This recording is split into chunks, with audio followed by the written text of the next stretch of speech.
ॐ नमो भगवते वासुदेवाय।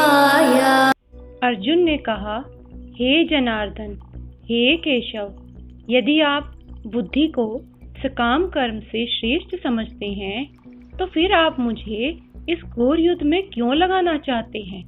भगवान श्री कृष्ण ने अध्याय 2 सांख्य योग में अपने घनिष्ठ मित्र अर्जुन को संसार के शोक सागर से उबरने के उद्देश्य से आत्मा के स्वरूप का विशद वर्णन किया है और आत्म साक्षात्कार के जिस मार्ग की संस्तुति की है वह है बुद्धि योग या कृष्ण भावना अमृत। कभी कभी कृष्ण भावना अमृत को भूल से जड़ता समझ लिया जाता है और ऐसी भ्रांत धारणा वाला मनुष्य भगवान कृष्ण के नाम जप द्वारा पूर्णतः कृष्ण भावना भावित होने के लिए प्राय एकांत स्थान में चला जाता है, किंतु कृष्ण भावना अमृत दर्शन में प्रशिक्षित हुए बिना एकांत स्थान में कृष्ण नाम जप करना ठीक नहीं है। इससे अबोध जनता से केवल सस्ती प्रशंसा प्राप्त हो सकेगी। अर्जुन को भी कृष्ण भावना अमृत या बुद्धि योग ऐसा लगा मानो वे सक्रिय जीवन से संन्यास लेकर एकांत स्थान में तपस्या का अभ्यास करे। दूसरे शब्दों में वह कृष्ण भावना अमृत को बहाना बनाकर चातुर्य पूर्वक युद्ध से जी छुड़ाना चाहता था, किंतु एक निष्ठ शिष्य होने के नाते उसने यह बात अपने गुरु के समक्ष ना रखी और कृष्ण से सर्वोत्तम कार्य विधि के विषय में प्रश्न किया। किंतु एक निष्ठ शिष्य होने के नाते उसने यह बात अपने गुरु के समक्ष रखी और कृष्ण से सर्वोत्तम कार्य विधि के विषय में प्रश्न किया। उत्तर में भगवान ने तृतीय अध्याय में कर्म योग अर्थात कृष्ण भावना भावित कर्म की विस्तृत व्याख्या की। हे प्रभु, आपके अनेक अर्थ उपदेशों से मेरी बुद्धि मोहित हो गई है, अतः कृपया करके निश्चय पूर्वक मुझे बताएं कि इनमें से मेरे लिए सर्वाधिक श्रेष्ठकर क्या होगा। मित्रों, अध्याय 2 सांख्य योग भागवत गीता के उपकर्म के रूप में सांख्य योग, बुद्धि योग, बुद्धि द्वारा इंद्रिय निग्रह, निष्काम कर्म योग तथा नव दीक्षित की स्थिति जैसे विभिन्न मार्गों का वर्णन किया गया है, किंतु उसमें तारतम्य नहीं था। कर्म करने तथा समझने के लिए मार्ग की अधिक व्यवस्थित रूपरेखा की आवश्यकता होती है। अतः अर्जुन इन भ्रामक विषयों को स्पष्ट कर लेना चाहता था, जिससे सामान्य मनुष्य बिना किसी भ्रम के उन्हें स्वीकार कर सके। यद्यपि श्री कृष्ण वाक् चातुर्य से अर्जुन को चकराना नहीं चाहते थे, किंतु अर्जुन यह नहीं समझ सका कि कृष्ण भावना अमृत क्या है, जैसा कि अभी हम भी नहीं समझ पाए। यह जड़ता है या सक्रिय सेवा है। दूसरे शब्दों में अपने प्रश्नों से वह उन समस्त शिष्यों के लिए जो भगवत गीता के रहस्य को समझना चाहते हैं कृष्ण भावना अमृत का मार्ग प्रशस्त कर रहा है। श्री भगवान ने कहा, हे निष्पाप अर्जुन, मैं पहले ही बता चुका हूँ कि आत्म साक्षात्कार का प्रयत्न करने वाले 2 प्रकार के पुरुष होते हैं। कुछ इसे ज्ञान योग द्वारा समझने का प्रयत्न करते हैं तो कुछ भक्तिमय सेवा के द्वारा। ना तो कर्म से विमुख होकर कोई कर्म फल से छुटकारा पा सकता है और ना केवल संन्यास से सिद्धि प्राप्त की जा सकती है। प्रत्येक व्यक्ति को प्रकृति से अर्जित गुणों के अनुसार विवश होकर कर्म करना पड़ता है। अतः कोई भी एक क्षण भर के लिए भी बिना कर्म किए नहीं रह सकता। अर्थात यह देहधारी जीवन का प्रश्न नहीं है, अपितु आत्मा का यह स्वभाव है कि वह सदैव सक्रिय रहती है। आत्मा की अनुपस्थिति में भौतिक शरीर हिल भी नहीं सकता।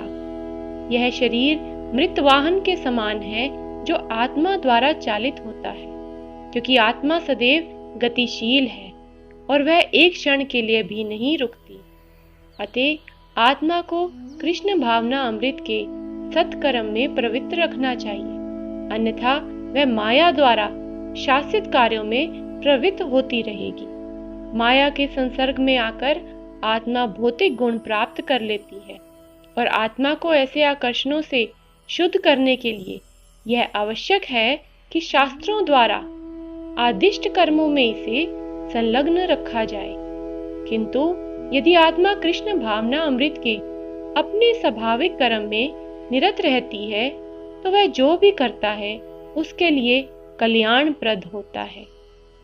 हे अर्जुन, जो काम इंद्रियों को वश में तो करता है, किंतु जिसका मन इंद्रिय विषयों का चिंतन करता रहता है, वह निश्चित रूप से स्वयं को धोखा देता है और मिथ्याचारी कहलाता है।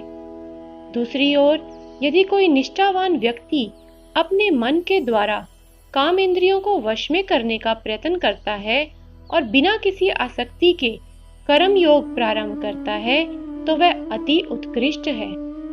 अपना नियत कर्म करो, क्योंकि कर्म ना करने की अपेक्षा कर्म करना श्रेष्ठ है। कर्म के बिना तो शरीर निर्वाह भी नहीं हो सकता। ऐसे अनेक ध्यानी हैं जो अपने आप को उच्च कुलीन बताते हैं तथा ऐसे बड़े बड़े व्यवसायी व्यक्ति हैं जो झूठा दिखावा करते हैं कि आध्यात्मिक जीवन में प्रगति करने के लिए उन्होंने सर्वस्व त्याग दिया है। श्री कृष्ण यह नहीं चाहते कि अर्जुन मिथ्याचारी बने, अपितु वे चाहते थे कि अर्जुन क्षत्रियों के लिए निर्दिष्ट धर्म का पालन करे। अर्जुन गृहस्थ था और एक सेना नायक था, अतः उसके लिए श्रेयस्कर था कि वह उसी रूप में गृहस्थ क्षत्रिय के लिए निर्दिष्ट धार्मिक कर्तव्यों का पालन करे। ऐसे कार्यों से संसारी मनुष्य का हृदय क्रमशः विमल हो जाता है और वह भौतिक कलमश से मुक्त हो जाता है। देह निर्वाह के लिए किए गए तथा कहित त्याग अर्थात संन्यास का अनुमोदन ना तो भगवान करते हैं और ना ही कोई धर्मशास्त्र ही। आखिर देह निर्वाह के लिए कुछ ना कुछ तो करना ही होता है।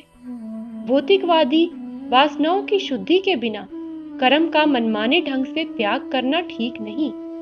इस जगत का प्रत्येक व्यक्ति निश्चय ही प्रकृति पर प्रभुत्व जताने के लिए अर्थात इंद्रिय तृप्ति के लिए मलिन प्रवृत्ति से ग्रस्त रहता है।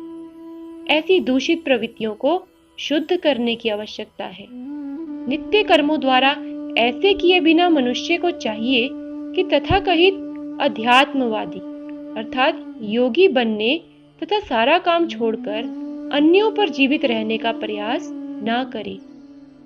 हे अर्जुन, श्री विष्णु के लिए यज्ञ रूप में कर्म करना चाहिए, अन्यथा कर्म के द्वारा इस भौतिक जगत में बंधन उत्पन्न होता है। अतः हे कुंती पुत्र, उनकी प्रसन्नता के लिए अपने नियत कर्म करो। इस तरह तुम बंधन से सदा मुक्त रहोगे। यज्ञ का अर्थ भगवान विष्णु है। सारे यज्ञ भगवान विष्णु की प्रसन्नता के लिए होते हैं। वेदों का आदेश है, यज्ञो वे विष्णुए। दूसरे शब्दों में चाहे कोई निर्दिष्ट यज्ञ संपन्न करे या प्रत्यक्ष रूप से भगवान विष्णु की सेवा करे, दोनों से एक ही प्रयोजन सिद्ध होता है। अतः भगवान विष्णु की प्रसन्नता के लिए कर्म करना चाहिए। इस जगत में किया जाने वाला अन्य कोई कर्म बंधन का कारण होगा, क्योंकि अच्छे तथा बुरे कर्मों के फल होते हैं और कोई भी फल कर्म करने वाले को बांध लेता है। अतः कृष्ण अर्थात विष्णु को प्रसन्न करने के लिए कृष्ण भावना भावित होना होगा, और जब कोई ऐसा कर्म करता है तो वह मुक्त दशा को प्राप्त रहता है। यही महान कर्म कौशल है और प्रारंभ में इस विधि में अत्यंत कुशल मार्गदर्शन की आवश्यकता होती है। अतः भगवत भक्त के निर्देशन में या साक्षात भगवान कृष्ण के प्रत्यक्ष आदेश के अंतर्गत मनुष्य को परिश्रम पूर्वक कर्म करना चाहिए। सावरे सावरे सावरे सावरे